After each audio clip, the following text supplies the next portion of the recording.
All right, let's get right into it. We're talking about one of the most critical and right now one of the most dangerous places on Earth, the Strait of Hormuz. It's basically a tiny sliver of water that's drawing a line between global peace and all-out chaos. And the stakes? Well, they couldn't be any higher. This is a direct threat from President Donald Trump, put out just hours ago.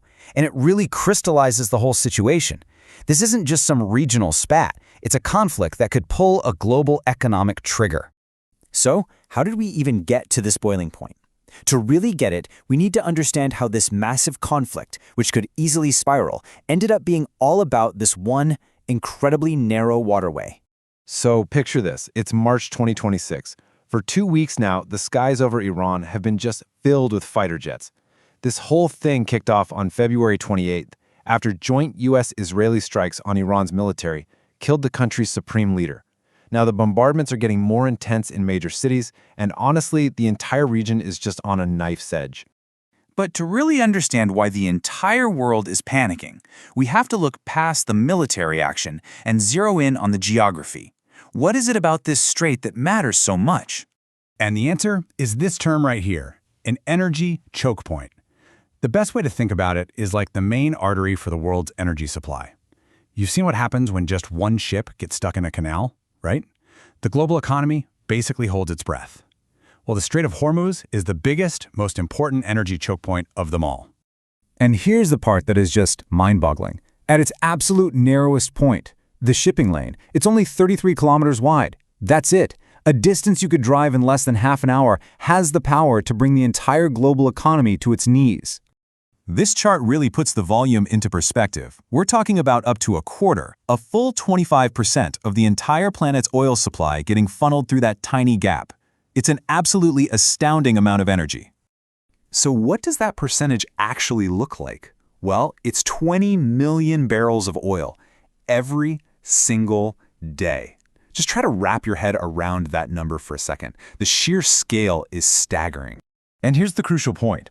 This isn't about just one country. We're talking about pretty much every major oil producer in the Persian Gulf. For giants like Saudi Arabia, the UAE, and yep, even Iran itself, the Strait of Hormuz isn't just a route out. For most of them, it's the only way to get their oil to the rest of the world by sea. So how does a crisis in the Gulf become a crisis in, say, your wallet?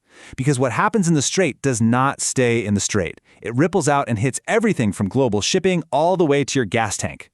And this is where the rest of the world gets pulled in. A staggering 84% of all that oil and gas is headed east, to Asia. That means a shutdown in the strait could grind factories to a halt in China or cause power outages in India. Their economic stability is literally tethered to ships passing through this one corridor. And this isn't just some high-level economic forecast. It's happening right now, on the ground. This report from Al Jazeera shows just how real the consequences are. With the strait essentially closed, India is already feeling the pain, right down to local hotels that are running out of the cooking gas they need to even stay open. It's a classic domino effect. The strait gets disrupted, and bam, global oil prices shoot up. They've already hit highs we haven't seen since 2022. And of course, that makes everything else more expensive.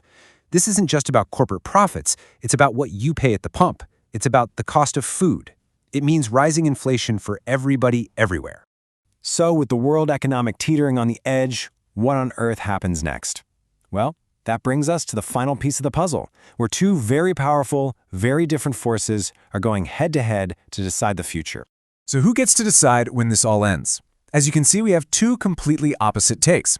On one side, President Trump is suggesting this could all be wrapped up pretty quick. But on the other, Iran's Revolutionary Guard Corps is sending a totally different message. They're saying we, not the U.S., will decide when this war is over. It's a total geopolitical standoff.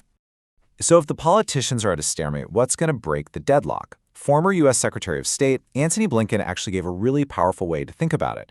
He said it all comes down to two things: markets and munitions. Basically, the world's financial pain versus each side's military power and its will to keep fighting. And that brings us right back to the central, terrifying tension of this whole crisis. The stability of entire nations, the price you pay for gas, whether a hotel in India can keep its lights on, it's all connected to this one tiny piece of water. Which leaves us all with one final, urgent question. A 33-kilometer waterway is holding the world economy hostage. For how long?